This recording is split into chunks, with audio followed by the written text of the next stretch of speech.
থাকতে হলে মায়ের চরণে বালির মতো পড়ে, কাটাতে হবে ছোট্ট জীবন সৎকর্ম করে। জয় মা তারা, কেমন আছেন সবাই? আশা করি মায়ের আশীর্বাদে সকলে ভালো আছেন। এখন বাজে বিকেল 4টে। চলুন ব্লগে শুরু হোক মায়ের দর্শন দিয়ে। আর এই হচ্ছে আমাদের জগৎজননী মা উগ্রতারা। আপনার মনের কামনা পৌঁছে দিন মায়ের কাছে। মায়ের এই অপূর্ব রূপে দর্শন করার পর কমেন্ট সেকশনে জয় মা তারা লিখতে একদমই ভুলবেন না।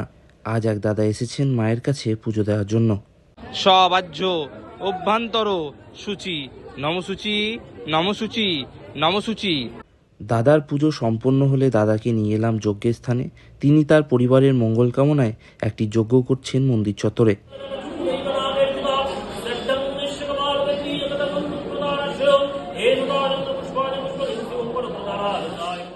যজ্ঞের পুজো সম্পন্ন হলে যজ্ঞে অগ্নিসংযোগ করা হলো।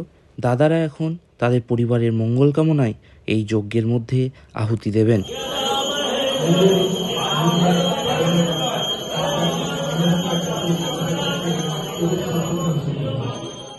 এরপর পুণ্যাহতির মাধ্যমে যজ্ঞের পরিসমাপ্তি ঘটল।